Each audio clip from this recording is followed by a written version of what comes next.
Hi, I'm Neil. And I'm Kayla. Welcome to the Crause crew.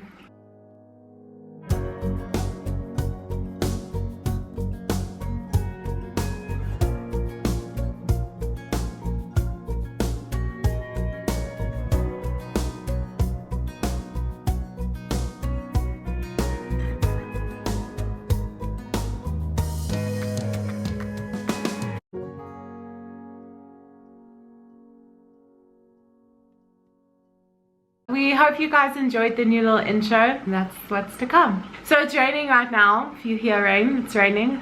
And it's cold, we got jackets on. So cold, and it's my favorite season. I'm excited. Winter's coming.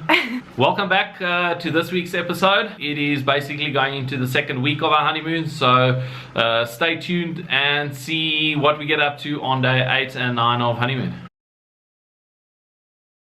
Day 8 was again an early start. The GPS said we had roughly 580 kilometers to go, 9 hours drive without stops obviously. We packed up most of the camp the night before, so that in the morning we basically just had to pack up the tent so Kayla Lynn could sleep 5 minutes longer because we didn't have to pack up the rest. And in the morning it was just pack up the tent, load maybe 1 or 2 things in the car and then hit the road.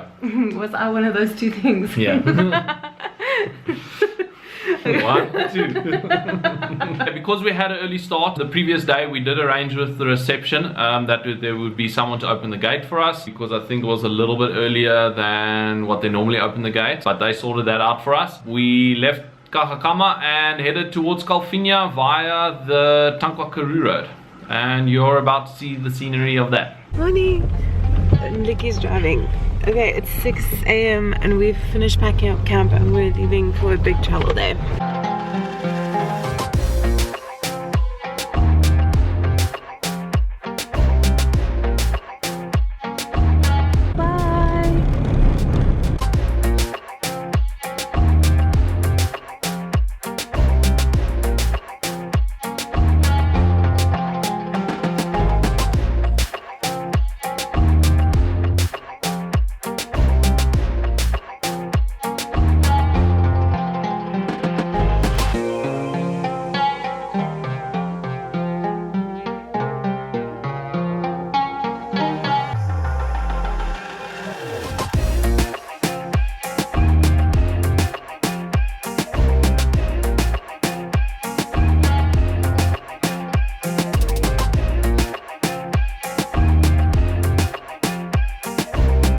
Decided to stop for a coffee because it was really cold, which now I'm thinking back, that probably wasn't like the best idea because it was so cold and we were out of the car. Did we check? We didn't check the thermometer thingy.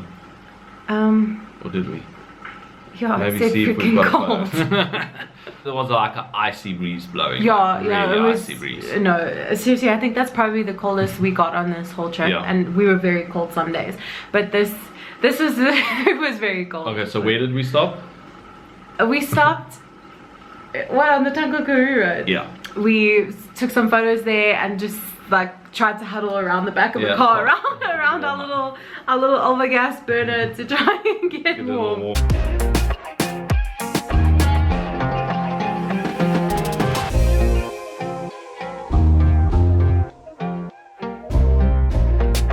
Okay, we're stopping for a coffee. It's so cold.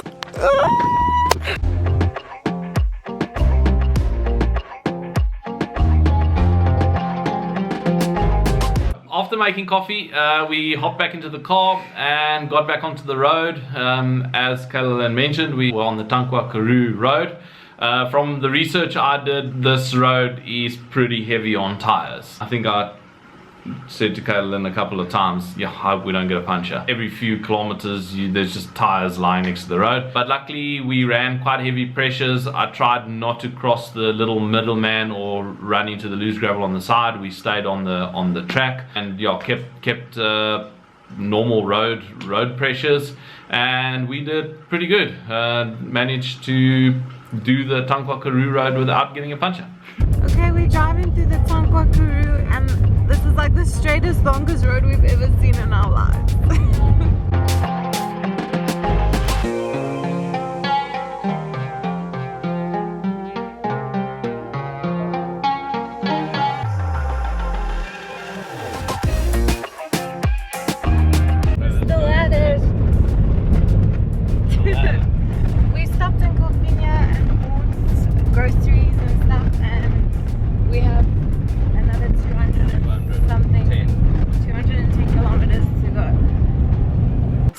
the previous clip you would have heard that we stopped in Kalfinia. We went to the spa and just stocked up on some groceries, and then we made our way to Kalfinia Vleis to get the meat for pretty much the rest of our trip. You can definitely stop at Kalfinia Vleis to get meat if you're passing through. They had really well packed meat, and from the nights to come we put it to the test and it was really good. We also bought quite a lot of meat there. Even when we got home, we still had we were still eating Kalfinia Vleis for quite a while. We also stocked up on water, and we just like stopped on the side of the road and kept filling up the tanks. After Kalfinia, we headed to Lourisfontein. It's a tiny little town, although they have a windmill museum, which might be interesting to stop if you have the time. We were a bit pressed for time, so we decided not to stop and to just push through. From Lourisfontein, your GPS may route you via Kliprand, but I had the GPS set to shortest route, so it kind of took us along a shortcut, another dirt road that you will join back onto the main dirt road leading to Pofadder. In the map in the end, I'll give you all the route numbers, but yeah, along this route you pass wind farm, which is pretty cool, and you also pass through one or two little salt pans, a lot of private farms that you pass through where you go through gates and cattle grids. It's the longest, straightest road ever, yeah. And then we would be going and going and going for kilometers and kilometers and kilometers, and with the corrugation and everything, and then we get to a gate and Neil's like, can you imagine if we get here and it's locked and we have to turn back and go all the way where we came from? Okay, so the gates are clearly marked, please keep closed, so just out of respect for the farmers and the land you travel through, best just close the gate behind you, keep them closed, make sure they're closed properly, that we can hopefully keep the route open for future travelers.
So along the way we passed a lot of telephone poles with like massive things on them, and we were like, what is this? And then eventually they just kept coming and kept coming. We like slowed down, and they were birds' nests, but like huge, massive, the biggest birds' nests ever. Something for if you drive that road to keep a lookout for. Well, it's not like you can miss it, yeah, you'll see a lot of them. but it's pretty interesting.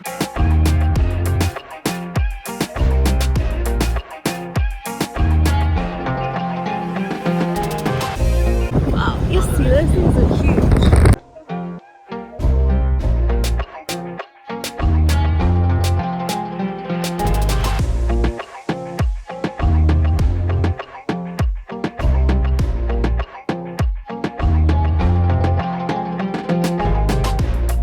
The dirt roads you're going to travel, they're not too bad. Some of them have got quite a lot of loose gravel on them. They're very long. Yeah, they're long. Oh, and corrugations. Be prepared for corrugations. It is like endless corrugations. And otherwise, the general condition of the roads are pretty good. They're not too bad. Then we made our way through Pofadder, and we went and stopped there. I ran in actually at the petrol station while he was filling up, because you told me to get sweet corn, I think, in the cans, remember, for fishing. So I ran in and got that, and then we made our way from there to the next surprise destination, which was Klein Pella. Yeah. It's a working date farm.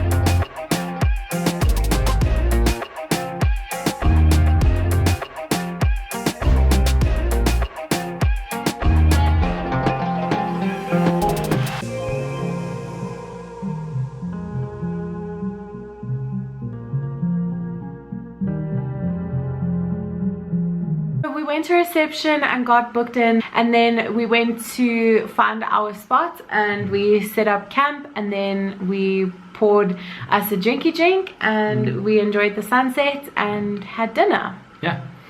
You can also get firewood at the reception.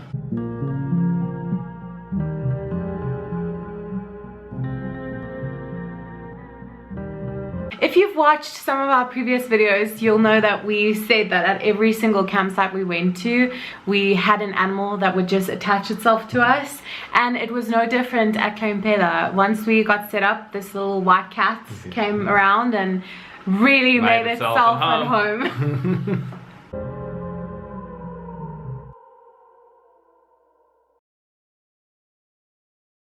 This is day 9 of honeymoon. You'll hear us talk about things not having worked out the way it was supposed to. If you want to know the full story, you can watch our review video that will be out at some point. We were supposed to be staying at a river camp. That's how Neil booked it. It was supposed to be a nice little surprise. We were going to be fishing along the river, but it didn't happen like that, and we ended up being kind of right near reception, being able to choose a little site there. That is what you'll see now. Good morning! Morning! Okay, we're at our next campsite, and Nilik is busy making some jaffles for us for breakfast and lunch. And then we're gonna do some washing today and dishes and everything. But yeah, we got here yesterday, and unfortunately not like, it didn't turn out how it was supposed to. It was supposed to be camping at a river. We are making the best of it, and yeah, so we're just we got the farmyard, not the river camp. Yeah. Yeah, we were supposed to be fishing by a river. Now this is pretty view still, very pretty view, but this is what we got, and there is so many bugs. I've never seen so many bugs in my life before. Oh my goodness, we should have filmed that last night. Tonight we will film it. You look so cute. Thanks. Watching your jaffles. Okay, there's our first jaffle. Not so toasty, but it's just nice. It looks good to me.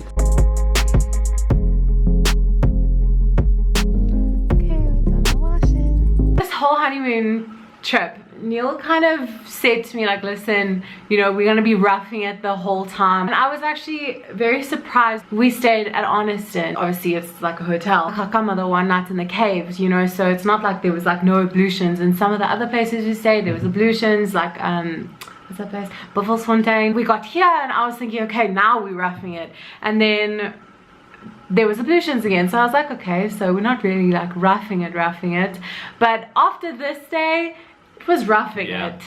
I tried to make the first week as comfortable as possible to ease into the roughing it. So there was like roughing it with a little bit of luxury in between, and then roughing it again, and then some luxury, just to ease into the really wild camping.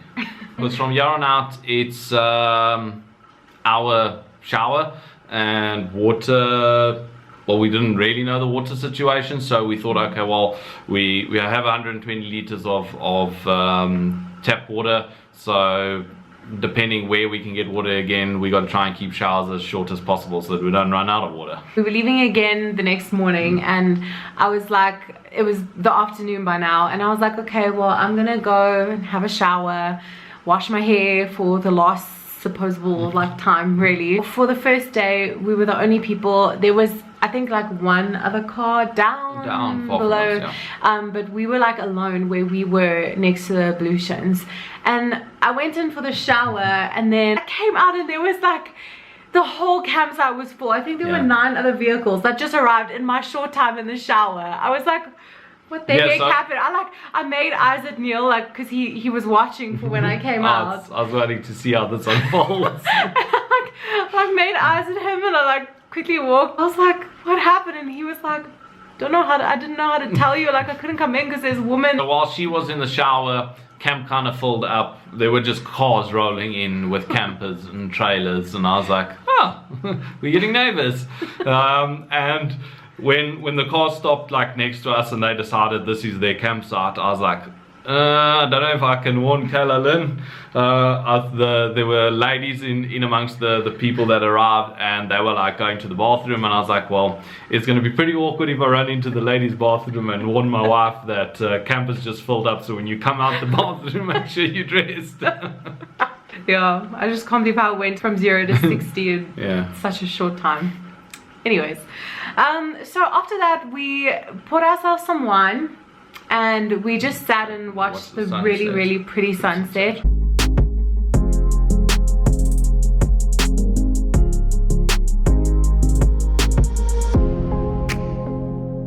Oh, look, it's a peacock. Cheers, and peacock. the sun is going down and we're drinking wine. Cheers.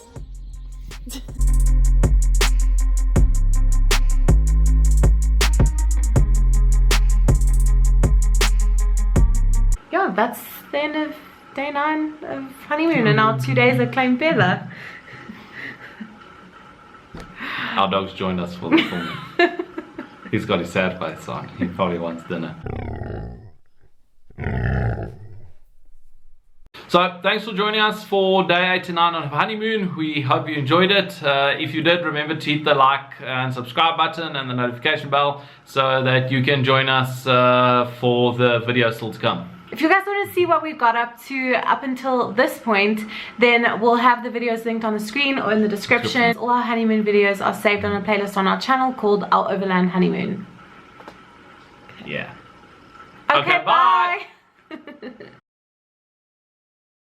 Shall I blow so it looks like you in the wind? Try. Maybe I should say hi, I'm Neil, and you should say hi, I'm Kevin, see if anyone notices. You look very cute, my love. Thanks, my love. Okay. I'm going, eh? Yes. And then we went to Kalfinja Place. Yeah. For our place. Okay. I didn't like that spa. Not? No. Because of the freaking weirdos that were standing around our cars. We got here yesterday, and unfortunately not like it didn't turn out how it's 1, 2, 3. Ready. Good morning. Just want to turn my volume off here. Silence in case Brandina phones. Okay, so day 8 in terms of traveling terms is quite a big day. Roughly 580 kilometers to go. So it was an early start. 9 hours drive, back roads. So we made our way back towards the main road, which I said previously was about 20 kilometers from Kagga Kamma's main gate. You get to the main road, there you would take a left and head down towards the R355. It's quite a steep descent. But with good views. I think we even had the sunrise.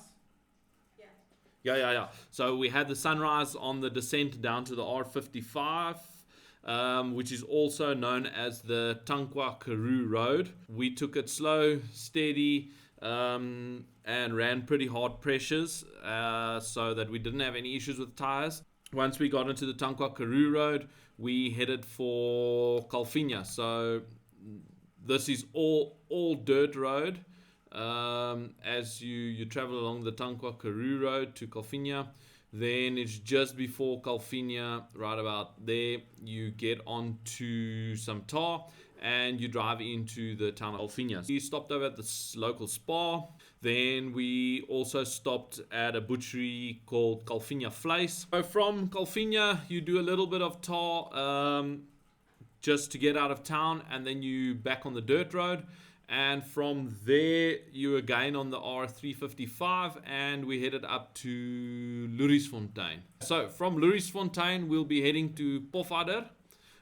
Your GPS might route you via Kliprand. GPS was set to shortest distance, so it took us on a route that kind of cuts out Kliprand. From there, if you follow this route, it's again dirt road. Along this route you will, I don't know how you pronounce that, Kuabab wind farm. Then you will also pass through some private farms. So once you've gone through the gate, please close the gate behind you and keep it closed. make sure you close it well. This is sheep and goat farming area, or sheep farms that you mostly go through, livestock farms. Okay, so then from there you pass through and you get to a T-junction where you join the R358, and from there you take the 358 to Pofadder.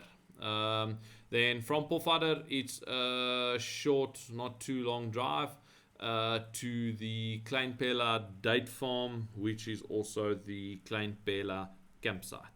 Okay, I think I'm done. Yeah.